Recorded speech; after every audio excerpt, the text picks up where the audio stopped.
গরুর কলিজার পুষ্টিগুণ ঠিক রেখে কীভাবে কলিজাটা পরিষ্কার করে রান্না করা যায়, তো সেই প্রসেসিংটাই আজকে আমি আপনাদের সাথে শেয়ার করব। হ্যালো ভিউয়ার্স, আসসালামু আলাইকুম।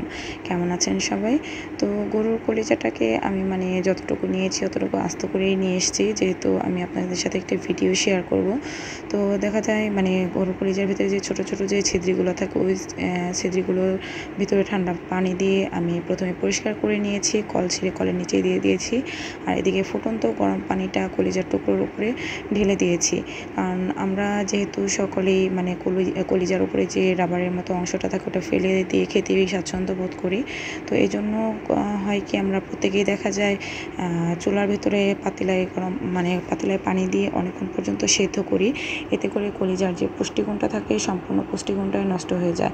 তো এই তো দেখতেই পাচ্ছেন, ফুটন্ত গরম পানি উপর থেকে ছিটিয়ে দিলেই কিন্তু রাবারটা একদম সেদ্ধ হয়ে যায়। তো এইভাবে পোড়াটা টেনে তুলে ফেলা যায়। তো এভাবে আমি একটু একটু করে পোড়াটা তুলে নিচ্ছি। এটা কিন্তু একদম ইজিলি তুলে ফেলা যায়। কেউ এটা চিন্তা করবে না যে তোলাটা খুবই হার্ড, আসলে এটা কোনো প্রকারেই হার্ড না, একদম ইজিলি তুলে ফেলা যায়। তো এই তো আমি এভাবে রাবারটা ফেলে দিয়ে এখানে সুন্দর করে আমি আমার পছন্দ মতো করে কাট করে নিয়েছি। এখন ঠান্ডা পানি দিয়ে পরিষ্কার করে ধুয়ে নিলাম। আপনারা চাইলে কুসুম গরম পানি দিয়েও ধুয়ে নিতে পারেন। আর এদিকে আমি প্যান বসিয়ে দিয়েছি, প্যানে পরিমাণ মতো তেল দিয়ে এখানে আন্দাজ মতো পেঁয়াজ দিয়ে দিলাম। পেঁয়াজটা আমি একটু বেশি পরিমাণেই অ্যাড করেছি, কারণ কলিজা ভুনাটা আমার কাছে একটু গ্রেভিযুক্ত হলেই বেশি মজা লাগে। তো আমি এখানে পুরোটা কলিজা রান্না করব না, এখানে অর্ধেকটা পরিমাণ নিয়েছি। তো ওই আন্দাজ মতো করে আমি সব কিছু অ্যাড করে নিচ্ছি।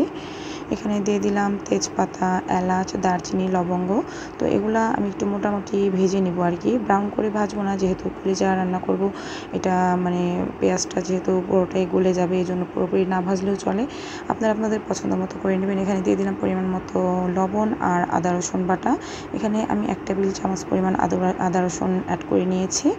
তো এগুলো প্রথমে একটু তেলে ভেজে নিলাম, এরপর এক এক করে অন্যান্য মশলা অ্যাড করে নেব। এখানে 1 চা চামচ পরিমাণ ভরে ভরে আমি হলুদের গুঁড়া আর ধনিয়ার গুঁড়ো মিক্সড যে পাউডারটা আছে ওইটা আমি অ্যাড করে দিলাম। দিয়ে দিলাম আধা চা চামচ পরিমাণ জিরা গুঁড়ো, আর আমি আমার পছন্দ মতো ঝাল অ্যাড করে নিয়েছি। এটা প্রথমে একটু তেলে ভেজে নিব।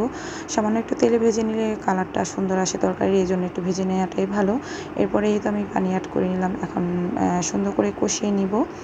আর এ পর্যায়ে আমি কিছুটা কাশ্মীরি মরিচ পাউডার অ্যাড করব কালারটা সুন্দর আসার জন্য। তো দেখতেই পাচ্ছেন আমার মশলার কালারটা কত সুন্দর আসছে। তো এখন আমি ঢাকনা দিয়ে সুন্দর করে কষিয়ে নিব। এই তো আমার কষানো হয়ে গিয়েছে। এখন এই পর্যায়ে আমি কলিজার টুকরো করে কাটা যে অংশগুলো ওগুলো আমি অ্যাড করে দিব। তো এখন সব কিছুর সাথে ভালো মতো মিক্সড করে দিয়ে আমি ঢাকনা দিয়ে ঢেকে দিব।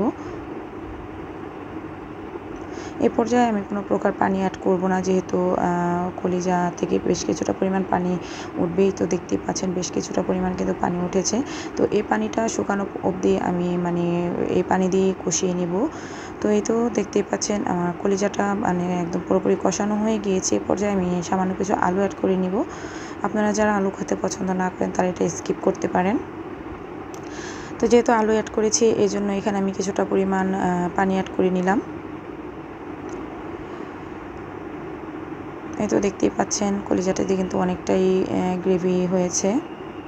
দিয়ে দিলাম কিছুটা কাঁচামরিচ, আর এখন দিয়ে দিলাম টালা জিরের গুঁড়ো, যেহেতু আমার রান্নাটা পুরোপুরি শেষের দিকেই।